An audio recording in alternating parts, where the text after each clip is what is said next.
When an object is acted on only by conservative forces, the mechanical energy may be transferred between kinetic and potential energies, but the total mechanical energy, that is the sum of kinetic plus potential, is a conserved quantity. Consider the trajectory of this snowboarder. Initially, he has only kinetic energy, 1/2 mv0 squared. Note that this initial velocity v0 results from the vector sum of the horizontal and vertical components of velocity, v0x and v0y. Partway through his jump, he has a combination of kinetic energy, 1/2 mv squared, and potential energy, mgy. By the Pythagorean theorem, v squared equals vx squared plus vy squared. Although the x component of velocity remains fixed, since there is no horizontal force, the y component is reduced by the downward acceleration due to gravity. At the peak of his trajectory, he maintains some kinetic energy because of his horizontal velocity, but has maximized his potential energy. During the downward descent, he trades potential energy of height for kinetic energy with more speed as the y component of velocity increases in magnitude again. Finally, as he returns to his original height, he has lost all potential energy and has recovered his kinetic energy. Throughout this flight, his total mechanical energy has remained the same. A swinging pendulum can illustrate the same energy conservation ideas. When displaced far to the left and released, the pendulum has a potential energy of mgh due to its height h above the equilibrium position. As the pendulum swings downward, it picks up both horizontal and vertical components of velocity while it loses height. Once again, the square of the speed is equal to the sum of vx squared plus vy squared. At the equilibrium position, that is the bottom of the swing, the potential energy has all been transferred to kinetic energy, 1/2 mv squared. On the upward swing, kinetic energy is transferred back into potential energy. Finally, at the far right of the swing, 1/2 of a complete cycle, the potential energy is once again maximized, and all kinetic energy is lost. Yet throughout, the total energy has remained constant.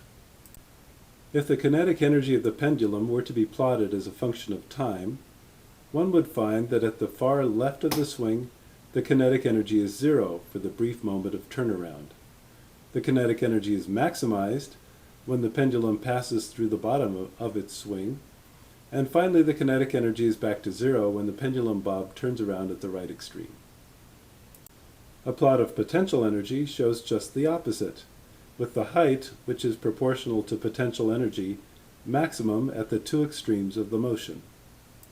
The total energy, which is the sum of kinetic plus potential, should remain constant, however, throughout the entire swing. Begin the experiment by hanging a pendulum in front of the white poster board screen. Here we've put a white rubber band around the middle of the black pendulum bob for easy location of the center of the bob in subsequent video clips. Place a webcam on a jack stand at one end of the table. Notice that we lay a meter stick on the table under the swinging pendulum so our video can be scaled. Once you've captured the video using the webcam and converted the file to a .mov type file, open the program called Video Point.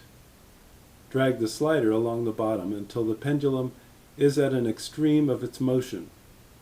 Carefully center your cursor crosshairs on the middle of the bob and left click. The video will automatically advance to the next frame. Clicking on the icon with red trajectory marks causes a red dot to be placed on the video where you previously clicked as the video advances to the next frame. Continue in this way until the bob has swept across your line of sight and a path of red dots outlines the motion. Your video points must now be scaled to the meter stick you conveniently laid at the base of the pendulum. Click on the icon at left that looks like a ruler and indicate that the object you are using to scale is exactly 1 meter in length. Then use your cursor to indicate the left end of the meter stick, followed by the right end of the meter stick. Open a data table window using the appropriate icon to the left. The table displays the frame number, the time, and the X and Y positions in meters. Note that most of the frames are blank, since you did not click on them.